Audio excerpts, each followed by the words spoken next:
Di perantauan, kadang yang paling dibutuhkan bukan sekedar tempat tinggal, tapi seseorang yang mau mendengarkan. Dan cerita kali ini mengisahkan dua orang yang hidup berdampingan. Namun, perlahan terpisah karena cara mereka memaknai kepercayaan.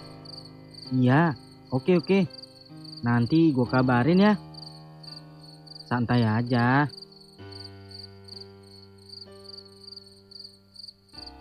Arif, kok bengong? Dari tadi di situ? Enggak, gue baru sampai. Kenapa lo? Capek ya? Kerja sekarang emang begitu, Rip. Gue tuh kadang suka mikir ya, hidup di kota orang tuh rasanya kayak diuji setiap hari. Bangun tidur udah mikirin kerjaan. Pulang bukannya tenang, malah harus mikir besok gimana lagi. Belum lagi urusan duit. Kayak mau hemat juga susah. Mau seneng dikit dibilang foya-foya. Serba salah. Makanya gue sering bilang ke diri gue sendiri, ya udahlah, jalanin aja dulu. Soalnya kalau dipikirin terus bisa gila. Ya kalau dibilang capek, pasti bay. Gue juga ngerasa gitu kok. Kadang pulang kerja tuh, badan doang yang sampai dikontrakan.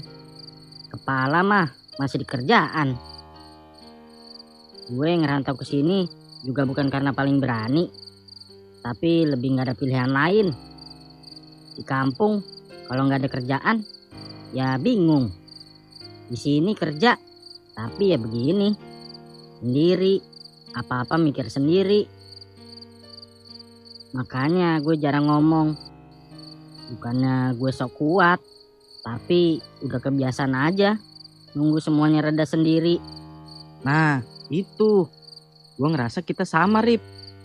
Sama-sama gak mau nyusahin orang. Tapi di sini kita juga lagi belajar bertahan. Sebenarnya gue gak enak ngomong ini. Dari tadi gue mikir ngomong apa enggak ya. Takut salah gue. Takut bikin suasana jadi aneh. Loh, aneh kenapa emang?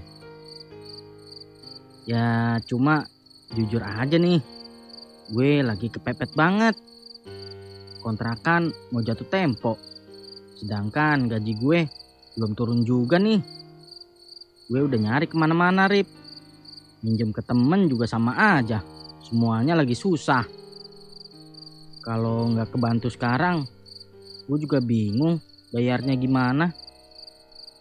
Dan saat itu, Arif belum tahu bahwa empati kecil yang ia berikan akan menjadi awal dari beban panjang yang harus dipikul sendiri. Bay, gue nggak bilang gue orang yang paling siap bantu, karena gue juga pas-pasan. Tapi gue ngerti kok rasanya kalau lagi mentok dan nggak tahu harus ke siapa. Gue sih bisa bantu, tapi cuma sebisanya doang. Bukan karena gue punya duit lebih, tapi karena gue tahu gak enaknya sendirian. Asal lo jujur aja sama gue. Makasih ya, Rip. Serius, gue gak akan lupa bayar. Nanti gue kasih nomor rekeningnya ya.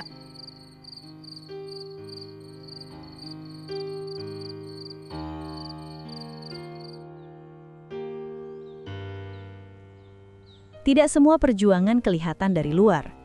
Ada yang kelihatannya cuma duduk di depan layar, padahal pikirannya sedang bertarung dengan tanggung jawab yang tidak sedikit.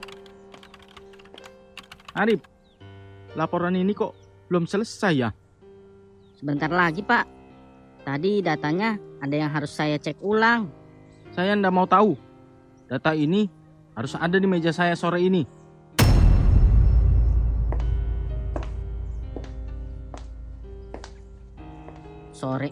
Sore ini. Dikira enak kali lihat gue duduk-duduk doang. Tapi gak tahu aja dia. Kepala gue rasanya mau pecah.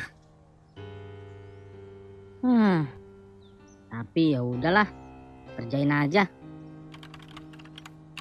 Di balik itu semua, Arif sedang belajar bahwa mencari pekerjaan itu lebih susah daripada mempertahankannya.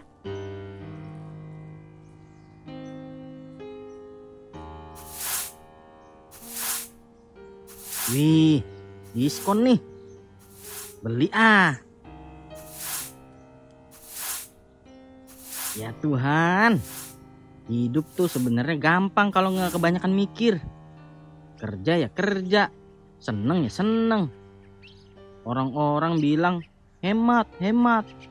Kalau hemat terus, kapan gue bisa senengnya? Gue kan juga manusia. Gue juga pengen ngerasa seneng. Woi Bayu, malah asik main HP lu di sini. Masih banyak nih kerjaan kita. Iya bang, cuma sebentar doang kok buka HP. Wah, Arif nih. Pasti mau nagih utangnya. Ah, santai. Nanti juga beres.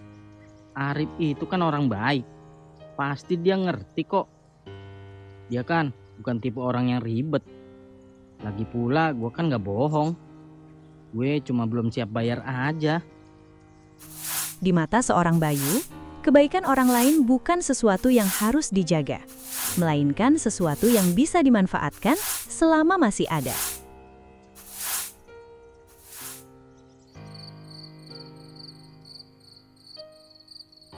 Rip, baru pulang. Iya. Bay, soal yang tadi gua WhatsApp lo, Iya Rip, gue tahu. Sebenarnya gue mau ngomong juga. Cuma keadaan gue lagi benar-benar gak enak. Kemarin tuh ada kebutuhan yang mendadak. Bukan gue gak mau niat bayar utang ya Rip. Tapi sekarang hidup gue lagi di titik yang susah buat dijelasin. Alasan pertama keluar, lalu yang kedua.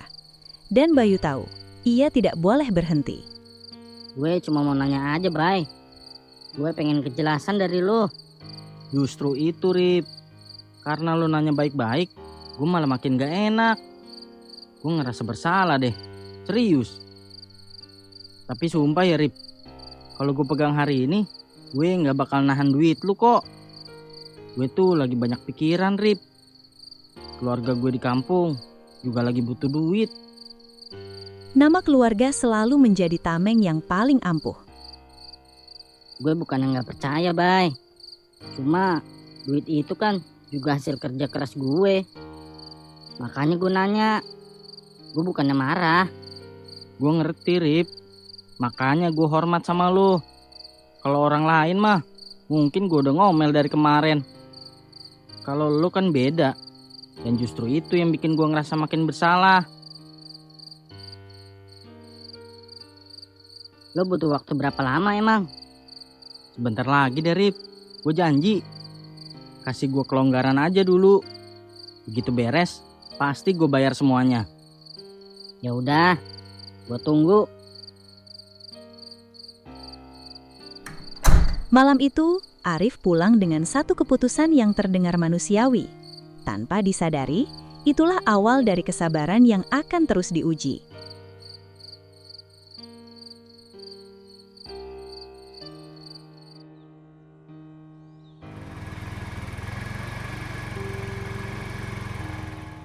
Permisi, paket.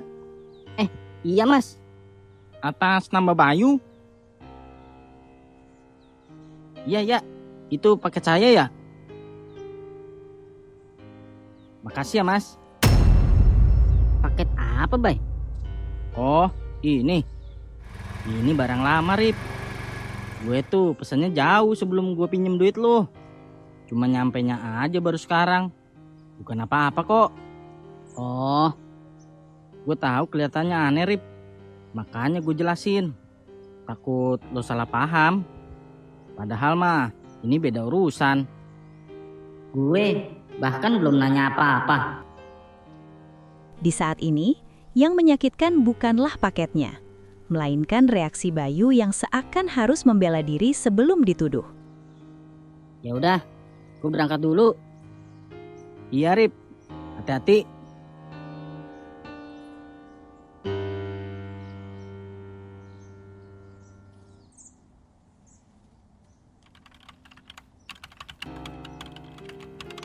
Gue curiga sama si Bayu. Dia kok bisa-bisanya belanja online Padahal dia aja nggak bisa bayar utang ke gue.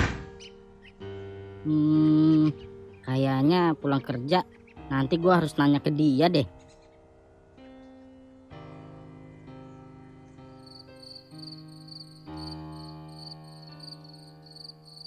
Baru pulang juga lo, Bay. Iya nih, baru banget balik. Bay, gue cuma mau nanya. Nanya apaan? Kemarin lu bilang lagi banyak kebutuhan mendadak. Terus pagi ini gue lihat paket lu datang. Gue nggak mau nuduh apa-apa sih ke lu.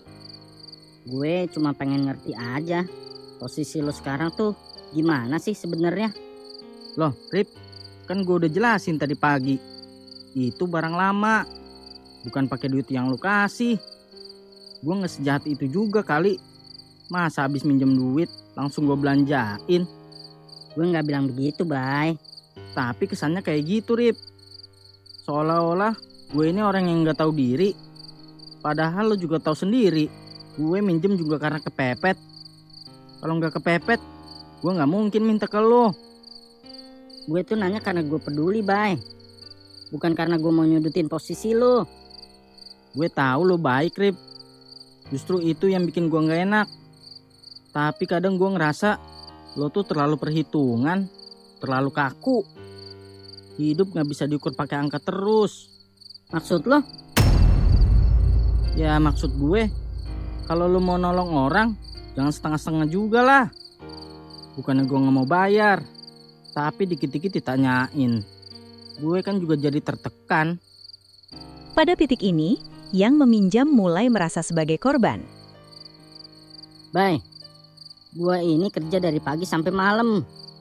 Gue udah ngurangin banyak hal biar bisa bantu lo kemarin. Gue kan gak nanya setiap jam. Gue juga gak maksa nagihnya. Gue cuma pengen satu, kejelasan. Kalau itu aja lo gak bisa kasih, gue harus gimana lagi?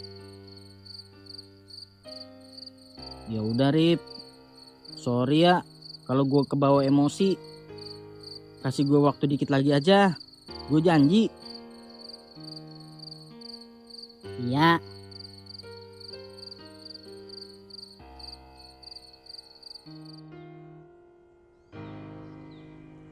Lo kan tahu sendiri kondisi gue gimana.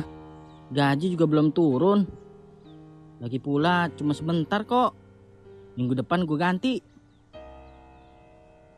Nah, gitu dong. Itu baru namanya temen. Bro, sumpah deh. Ini yang terakhir gue minjem. Habis ini gue bayar semuanya langsung. Ya, bukannya gue gak mau bayar. Cuma emang lagi gak ada sekarang. Oke deh. Thank you ya bro. Kalimat yang sama, nada yang sama, dan janji yang sama. Hanya korbannya saja yang terus berganti.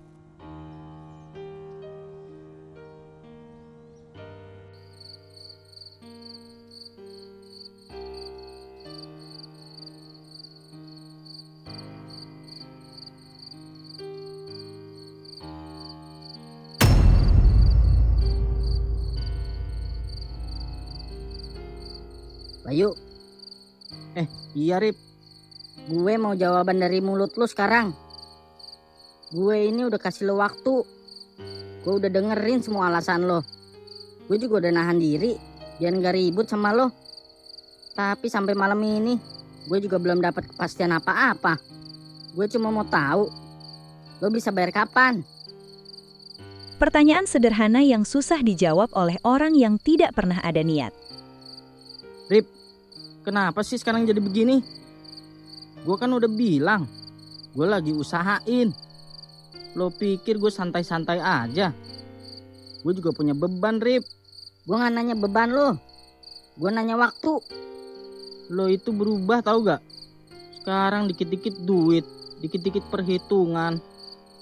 Lo niat nolong, apa mau nyiksa gue sih? Nyiksa? Lo mau tahu yang nyiksa itu apa, Bay? Nyiksa itu gue kerja tiap hari dari pagi sampai malam, tapi gue gak bisa dapet duit yang lo pinjem. Gue nggak maksa lo bayar sekarang. Gue ini cuma minta kejelasan. Udah berapa kali sih gue ngomong sama lo? Lo mau bantu gue karena lo mau ngerasa jadi orang baik kan? Sekarang pas lo ngerasa kebaikan lo gak dihargain, lo marah gitu? Kalau gue mau ngerasa jadi orang baik, gue nggak perlu nagih. Gue nagih karena itu hak gue. Itu duit gue, Bay. Dan kalau itu bikin lo marah, berarti dari awal lo nggak siap minjem. Atau lo nggak ada niat buat bayar utang lo. Jadi sekarang gue nih yang salah. Gue kan udah jelasin keadaan gue. Lo tetap aja maksa. Kalau emang lo butuh banget sekarang, bilang aja. Gak usah pakai drama. Gue butuh tanggung jawab lo. Kalau lo nggak bisa kasih itu, bilang dari awal. Jangan bikin gue kelihatan kayak penjahat karena nagih hak gue sendiri. Gue gak punya duit sekarang. Gue belum tahu kapan bisa bayar utang ke lo. Jawaban itu akhirnya datang. Dan dari situlah hubungan mereka tak lagi sama.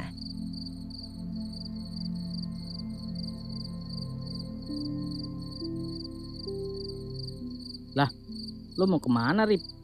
Mau mudik? Gue mau pindah dari kontrakan ini. Gue capek ngerasa disalahin tiap kali nanya hak gue sendiri. Lebay amat, Rip. Cuma gara-gara duit doang sampai mau pindah. Bukan duitnya, Bay. Tapi gue udah capek minta di ngertiin mulu. Gue sadar selama gue di sini, lo bakal selalu ngerasa aman. Dan gue bakal terus jadi orang yang gak enakan. Malam itu, tidak ada utang yang terselesaikan. Yang berakhir hanyalah sebuah hubungan yang terlalu lama tanpa kejujuran. Arif memilih pergi untuk menghentikan pola yang terus berulang. Sementara Bayu kehilangan rasa aman yang selama ini ia anggap wajar.